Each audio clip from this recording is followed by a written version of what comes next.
Olá, eu sou Rafaela Cabral Marinho, sou bolsista FAPEMIG, vinculada ao projeto RESA, que está sendo desenvolvido no programa de pós-graduação em Ecologia e Conservação de Recursos Naturais da Universidade Federal de Uberlândia. Atualmente, nós estamos preparando para publicação em uma revista internacional um estudo de filogeografia de duas espécies de erioteca filogeneticamente próximas. Esse complexo de espécies nós nomeamos de complexo do tricoma estrelado. Esse nome foi dado devido à presença desse tricoma nas duas espécies, que é uma característica que as separa das demais espécies do gênero Erioteca. Há alguns anos, o nosso grupo de pesquisa vem estudando as variações reprodutivas e genômicas que são encontradas nessas plantas.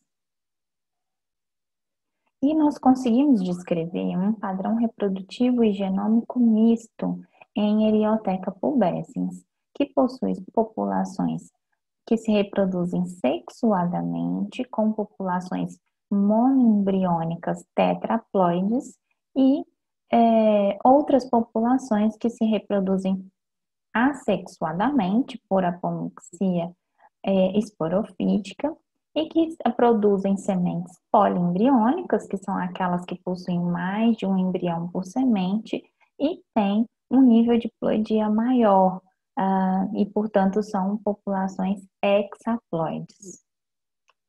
Este cenário tornou interessante o estudo filogeográfico de populações dessas duas espécies que compõem esse complexo e o estudo das populações em larga escala.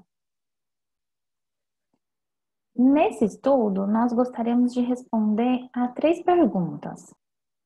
A estrutura e as possíveis rotas e tendências dessas populações que compõem esse complexo é semelhante a outros estudos filogeográficos já realizados para outras plantas de cerrado? Nós ainda queremos saber se os diferentes padrões de embrionia que foram encontrados dentro desse complexo estão associados de alguma forma, e também nós gostaríamos de verificar qual é a similaridade que nós encontraríamos entre as populações dessas diferentes espécies que compõem o complexo do tricoma estrelado. Como é possível verificar na figura 2, nós encontramos 8 haplótipos nessas populações. Nós encontramos 2 haplótipos predominantes, que estão marcados com a coloração vermelha e azul, que foram os 2 haplótipos mais amplamente distribuídos nas populações.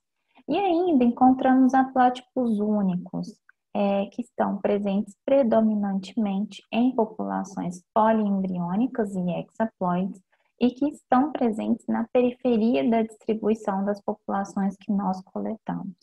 Ainda há um haplótipo único presente em populações do norte, lá no estado do Tocantins, e que pertencem, né, à espécie Erioteca stevesi.